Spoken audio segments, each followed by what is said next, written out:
था उस टाइम तो आप लोग बवेला मचा देते थे, लेकिन अब आपको अवाम का क्या ख्याल है? शुक्रिया आपका। नहीं नहीं, एक सेकेंड, वन बाय वन मैं इधर ही खड़ी हूँ। आपको जितने सवाल करने आप कीजिए, मैं सबका जवाब दूंगी इंशाल्लाह। मैं जो आपने सवाल किया, थैंक यू। मैं ये समझती हूँ कि जब हुकूमतें जाती हैं, रुखसत होती हैं, तो वो बड़ी खुशी खुशी अगर कुछ किया होता है, कुछ परफॉर्म किया होता है, तो वो आवाम को ये बताती हैं या अपने प्रोजेक्ट्स गिनवाती हैं, अपनी परफॉर्मेंस बताती हैं।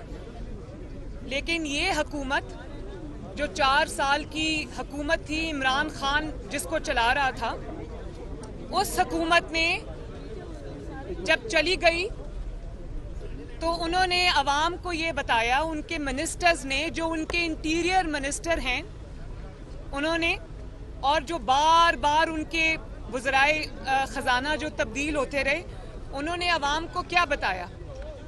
उन्होंने अवाम को बताया कि इमरान खान जाते जाते इस हुकूमत के लिए, यानी कि आने वाली शहबाज शरीफ हुकूमत के लिए, लैंड माइन्स बिछा के गया है, यानी कि बारूदी सुरंगें बिछा के गया है। अब बारूदी सुरंगें क्या हैं? वो बारूदी सुरंगें कोई फिजिकल बारूदी सुरंगें तो नहीं है, वो यही बारूदी सुरंगें थी, यही लैंड माइन्स थी जो वो बिछा कर गया है। अब मैं ये बताऊं आपको कि शहबाज शरीफ हुकूमत ने 1 रुपया पेट्रोल डीजल की कीमत में अपनी तरफ से इंक्रीज नहीं किया। शहबाज शरीफ हुकूमत ने 1 रुपए का कोई अपनी तरफ से इजाफी टैक्स अवाम पर नहीं लगाया। ये वही 2019 जुलाई का मुआहदा है जो इमरान खान की हुकूमत IMF से करके आई थी, जिस पर उन्होंने मईशत की बर्बादी के दस्तखत किए थे। 4 साल खिलवाड़ करते रहे पाकिस्तान की 3 साल तकदीर से, मईशत से। पता ही नहीं था कि मईशत किस तरह चलानी, और जब मईशत बर्बाद हो गई, जब सारे इंडिकेटर्स खराब हो गए, तो IMF से पैसे लेने के लिए पूरा पाकिस्तान और उसकी मईशत को गिरवी रखा है। तो आज जो हुकूमत पाकिस्तान को करना पड़ रहा है, मुश्किल फैसले लेने पड़ रहे हैं, ये वो फैसले हैं जो इमरान खान करके गया था IMF के साथ। पाकिस्तान की हुकूमत, शहबाज शरीफ साहब बतौर वजीर आजम पाबंद हैं IMF के उस मुआहदे की पाबंदी के। अब मैं आपको ये बता दूं कि उस मुआहदे में जो इमरान खान ने किया था 2019 जुलाई में IMF के साथ, जिसको आज इस हुकूमत पाकिस्तान को ऑनर करना पड़ रहा है, उसमें क्या लिखा था? उसमें सिर्फ पेट्रोल पर सब्सिडी खत्म करने या पेट्रोलियम डेवलपमेंट लेवी का सिर्फ मुआहदा नहीं किया गया, बल्कि पाकिस्तान जो पेट्रोलियम की मसनूआत हैं उनके ऊपर सेल्स टैक्स भी लगाने का मुआहदा किया गया था, वादा किया गया था। और फिर ये सिर्फ मुआहदा IMF के साथ नहीं हुआ, जो पिछला बजट था इमरान खान की हुकूमत में इन्होंने दिया था, उस बजट में इन्होंने पेट्रोल पर लेवी और सेल टैक्स बढ़ाने का ऐलान किया था उस बजट पे, जिसको आज हमें कंटिन्यू मजबूरन करना पड़ रहा है।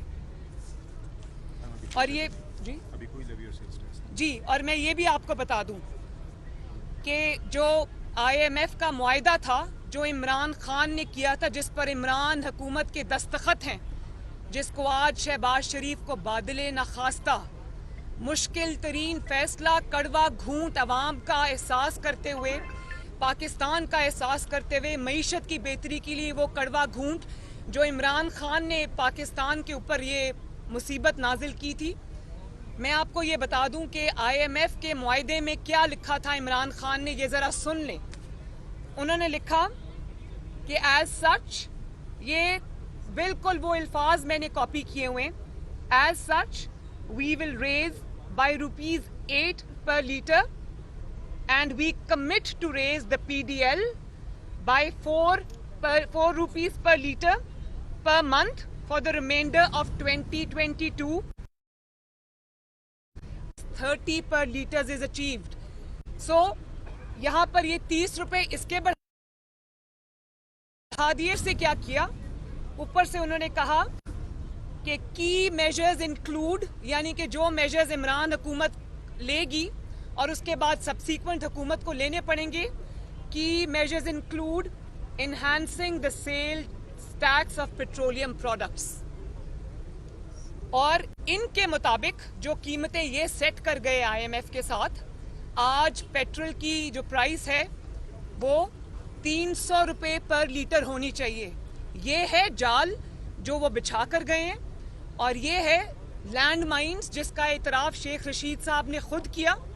शौकत तरीन साहब आज जो लेक्चर्स दे रहे हैं मईशत के ऊपर, इमरान खान साहब को अचानक जो मईशत पे महंगाई और जो पेट्रोलियम की प्राइसेस इंक्रीज याद आ गई हैं, वो सब इमरान खान की अपनी की हुई हैं। और हमारी मजबूरी ये है कि हम अगर ये मुआहदे को तोड़ते हैं या हम IMF का जो इमरान खान ने मुआहदा किया उसकी पासदारी नहीं करते, तो पाकिस्तान खुदा न खास्ता डिफॉल्ट कर जाएगा।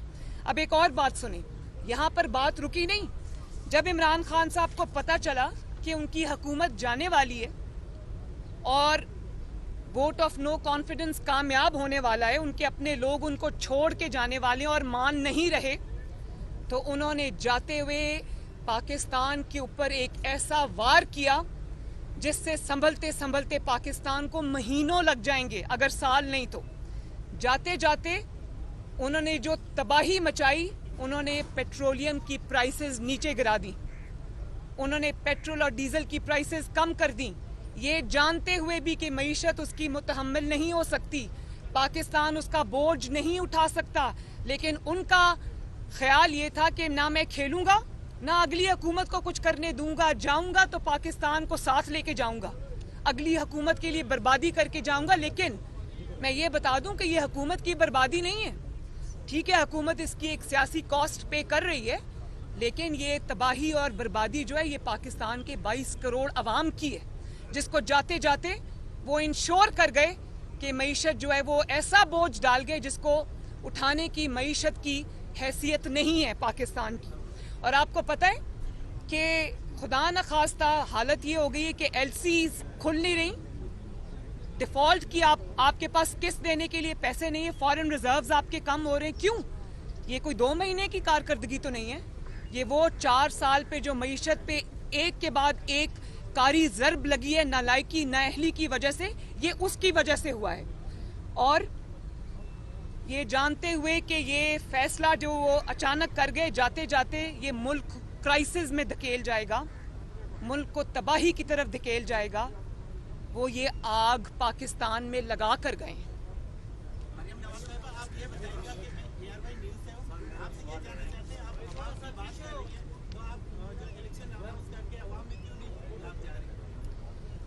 मैं इस चीज़ का सवाल का जवाब बहुत दफ़ा दे चुकी हूँ। सबसे पहले तो मुझे कभी किसी ने दिखाया कि KRY ये चला रहा था कि मरियम नवाज़ ये फरमाती हैं कि जो पेट्रोल की और डीजल की कीमतें इंक्रीज़ करता है वो चोर होता है। तो हाँ, मैं ये कहती हूँ, चोर इमरान खान था जिसने आज पाकिस्तान को इस नहज पे पहुंचा दिया।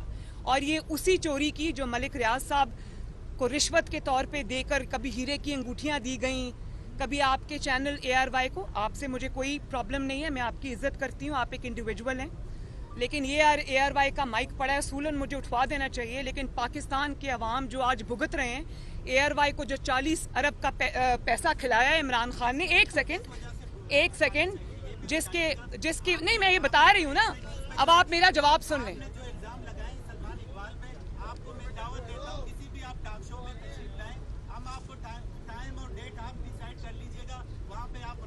मुझे टॉक शो की क्या जरूरत है? मैं पूरी कौम के सामने, सारे मीडिया चैनल्स के सामने खड़ी होकर ये बात कर रही हूँ। जाएं और FBR से पूछे, क्या आपके मालिक सलमान इकबाल ने 12 अरब का टैक्स नहीं चोरी किया और उस पर स्टे लेके बैठे? क्या उन्होंने बिडिंग के बगैर क्रिकेट के राइट्स नहीं लिए इमरान खान से?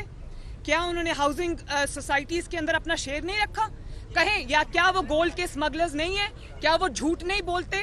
क्या पाकिस्तान में इंतशार के और आग लगाने के साथी नहीं है वो? बस थैंक यू मैडम ये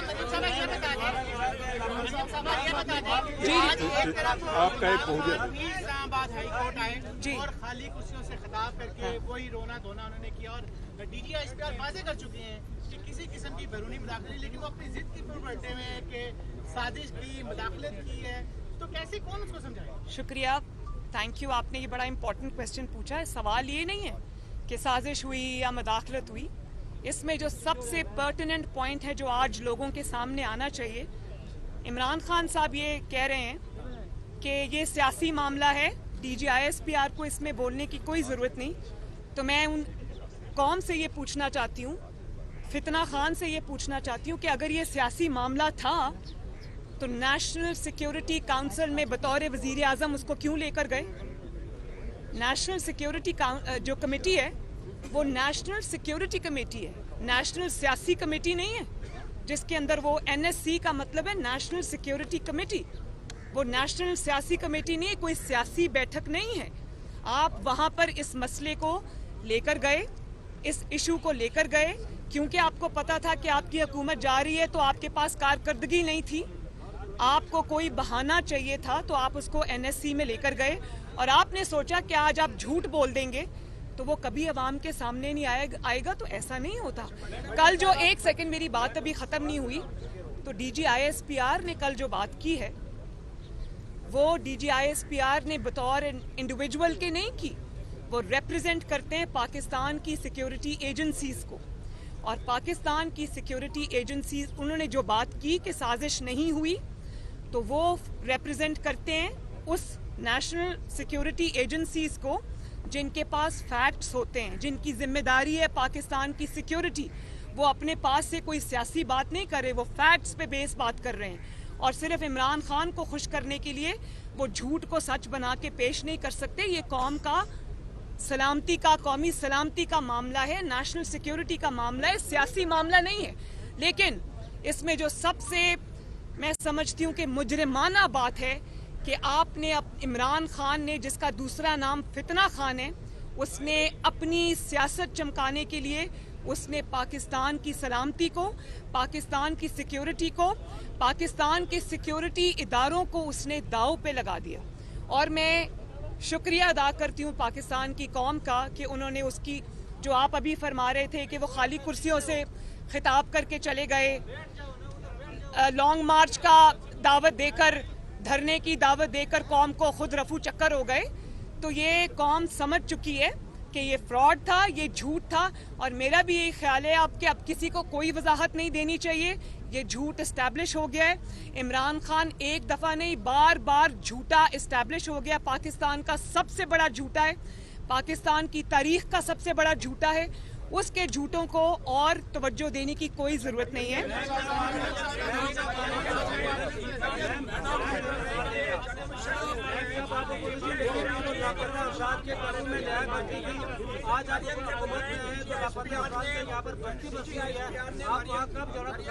जी DGISPR ने जनरल मुशर्रफ के बारे में भी कुछ बातें की हैं जी। तो क्या आपकी हुकूमत जनरल मुशर्रफ को गिरफ्तार करेगी अदालती हुक्म के मुताबिक, और क्या आपकी हुकूमत उनको फौजी एजाज के साथ रुखसत करने पर तैयार है? देखें, जहाँ तक नवाज शरीफ साहब के स्टेटमेंट का या ट्वीट का ताल्लुक है, तो वो खालिस्तन प्योरली इंसानी बुनियादों पर था, ह्यूमन बुनियादों पर था। और उन्होंने उसमें क्लियरली कहा कि मुझे और मेरे ख़ानदान पर जो जुल्म उन्होंने तोड़े, जिसका शिकार न सिर्फ मेरे वालिद बने बल्कि उनका पूरा ख़ानदान 11 साल तक, 10 साल तक बनता रहा, जिसकी वजह से मेरे सामने नवाज शरीफ साहब को 99 में कराची के कोर्ट में उनको 2 दफ़ा उम्र कैद की सज़ा सुनाई गई। मैं उस कोर्ट में मौजूद थी। उनको अटक किले के ज़ंदानों में फेंका गया और फिर जिला वतन कर दिया गया। और जिला वतनी के बाद वो वहाँ पर उनके वालिद की डेथ हो गई, मेरे दादा की डेथ हो गई। और वो उनके इतने खिदमत गुजार और इतने ओबीडियंट औलाद होने के बावजूद वो उनको दफनाने नहीं आ सके, वो इजाज़त नहीं मिली उनको। और वो कौन था उस वक्त का हुक्मरान? मुशर्रफ था। तो इसके लिए बहुत बड़े दिल की ज़रूरत है कि अब वो अगर ऐसी स्टेज पे हैं कि वो ना उठ सकते हैं, ना बैठ सकते हैं, ना चल सकते हैं, तो मियां नवाज शरीफ ने बहुत बड़े दिल का मुजाहिरा किया है। और ये पहली बार नहीं है जब शहीद मोहतरमा बेनज़ीर भुट्टो असैसिनेट हुई, जब उनको शहीद किया गया तो सबसे पहले हॉस्पिटल पहुंचने वाला मोहम्मद नवाज शरीफ था। हालांकि उस वक्त मिसाक जमहूरियत के बावजूद नवाज शरीफ साहब यानी कि PMLN और बेनज़ीर भुट्टो शहीद की पार्टी पीपल्स पार्टी मद्दे मुकाबिल थी इंतखाबी मैदान के अंदर, लेकिन नवाज शरीफ साहब ने सबसे पहले वो वहाँ पहुँचे और पीपल्स पार्टी के सारे इख्तलाफात बुलाकर पीपल्स पार्टी के वर्कर्स के सर पे हाथ रखा। उसके बाद 2013 में इमरान खान ने क्या तूफान बदतमीजी नहीं उठा रखा, क्या झूठ नहीं बोले, क्या इल्ज़ाम नहीं लगाए नवाज शरीफ साहब की ज़ात के ऊपर। और जब वो कंटेनर से गिरा तो सबसे पहले नवाज शरीफ साहब अस्पताल उनकी खबरगिरी को गए और अपनी इतनी इम्पोर्टेंट इलेक्शन कैंपेन एक दिन उन्होंने सस्पेंड कर दी। तो नवाज शरीफ साहब जो है वो ज़ाती इंतकाम पे यकीन नहीं रखते। नवाज शरीफ साहब ने ये वाजे किया है कि जो तकालीफ उन्होंने सही है, जिसमें उनके अपने प्यारे, जिनमें उनके वालिद थे, उनकी वाइफ थी, उनकी वालदा थी, वो सब गुजर गए। लेकिन उन्होंने कहा मैं नहीं चाहता कि मेरा बदतरीन दुश्मन या मेरा बदतरीन मुखालिफ भी वो तकलीफ सहे जो मुझे सहनी पड़ी। वो आज भी अपने वतन से दूर है, ये मैं आपको बता दूं, वो अभी भी वतन वापस नहीं आ सक रहे।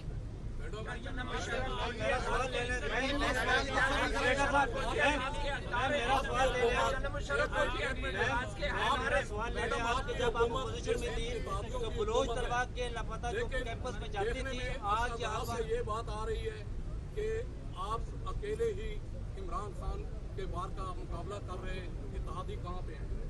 जी नहीं, ये बात दुरुस्त नहीं है, ये बात दुरुस्त नहीं है, क्योंकि ये इत्तेहादियों की हुकूमत है और इसमें प्राइम मिनिस्टर जो है वो मुस्लिम लीग नून का है, तो मैं उनको भी रिप्रेजेंट कर रही हूँ, मैं इत्तेहादियों को भी रिप्रेजेंट कर रही हूँ। और अल्हम्दुलिल्लाह रब्बिल आलमीन मैं इमरान खान की उसकी पूरी जाली जमात के लिए अकेली काफ़ी हूँ।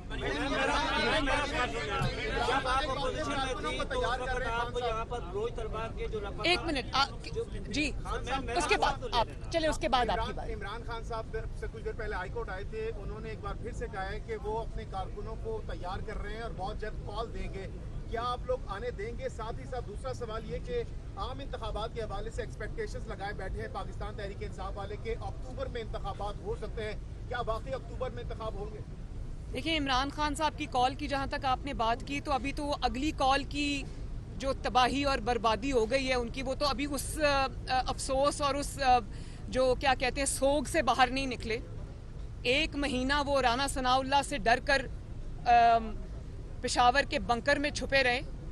तो भाई कॉल के लिए सामने से लीड करना पड़ता है, लोगों के बच्चों को, लोगों के बेटों को गर्मी में तपती धूप में छोड़कर रियासत के आगे खड़ा करके खुद पीछे हेलीकॉप्टर में बैठ जाने से इनकलाब नहीं आया करते, उससे कॉल सक्सेसफुल नहीं होती।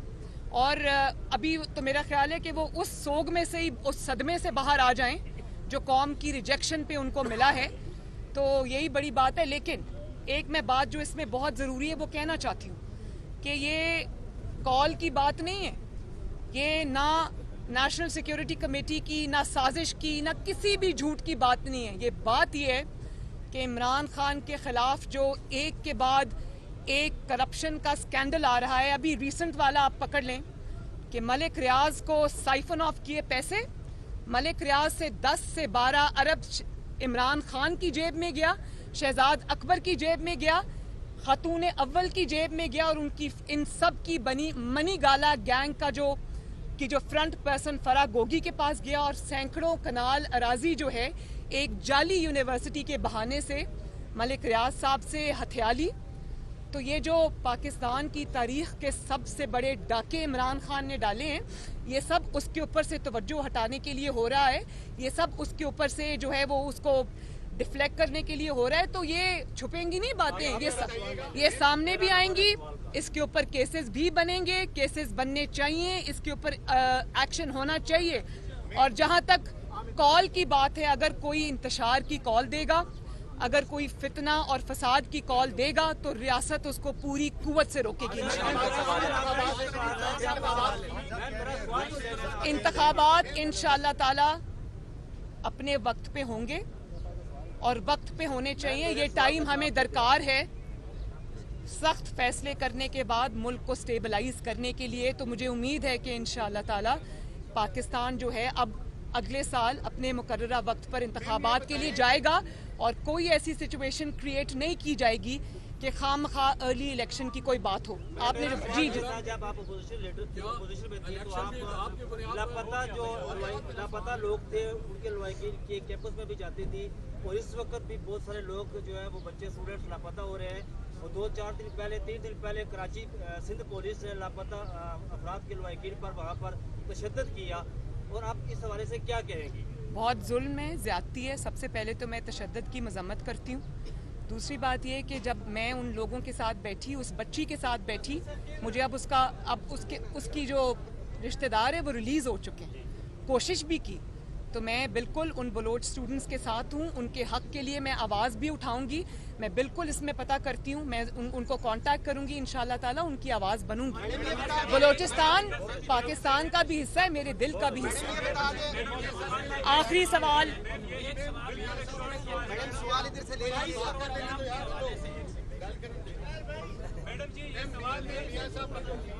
जी,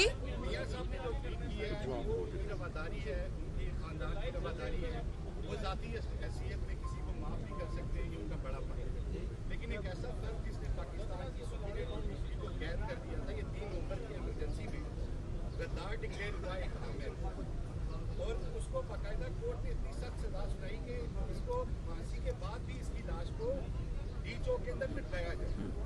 मियाँ साहब अगर ये बात कहते हैं कि मैं जाती कैपेसिटी में उन्हें माफ करता हूँ लेकिन वो कौमी मुस्लिम है, लेकिन साथ उन्होंने अपने छोटे भाई जो प्राइम मिनिस्टर हैं उनको ये हिदायत दी कि अगर उनकी फैमिली उनके जनाजे को लाना चाहती है तो आप उन्हें फैसिलिटेट करें। इसी तरह हमने ये देखा कि आपने कहा कि ISI हुकूमत के मातहत है, तो ISI तो उस वक्त भी हुकूमत के मातहत थी जब हम यहाँ करनेलों को पकड़ते थे तो जजेस से आके मिलते थे जी।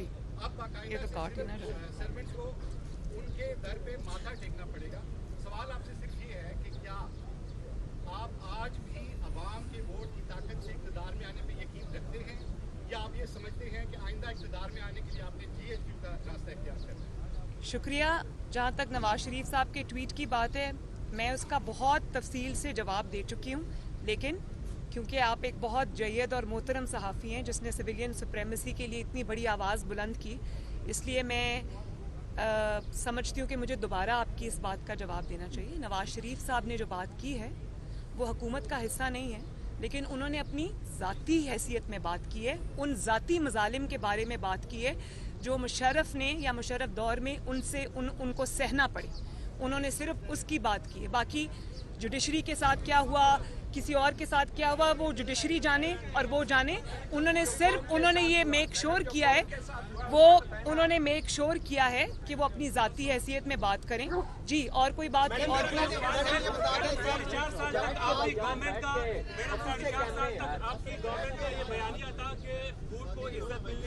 एक मिनट, हाँ, इन्होंने दूसरा सवाल मुझे पूछ गया, वोट को इज्जत दो। मेरा आज भी ये बयानिया है, मेरा कल भी ये बयानिया रहेगा, और ये बयानिया नहीं है, ये फैक्ट है। मुस्लिम लीग नून को अल्हम्दुलिल्लाह किसी की भी बैसाखियों की जरूरत नहीं है। जिसको बैसाखियों की जरूरत थी, फितना खान को, उसको बैसाखियां मिली, और जब तक बैसाखियां थीं वो खड़ा रहा, उसकी हुकूमत खड़ी रही। जैसे ही बैसाखियां हटी वो मुंह के बल धड़ाम से जमीन पे आ गिरा। तो मुस्लिम लीग नून माशाल्लाह 40 साल से 30 साल प्लस से अवामी जमात है, अवाम की कुव्वत पर यकीन रखती है, अल्लाह ताला के बाद अवाम की खिदमत करती है और फिर फैसले के लिए अवाम के पास जाती है। मुस्लिम लीग नून को बैसाखियों की जरूरत नहीं है। बहुत शुक्रिया।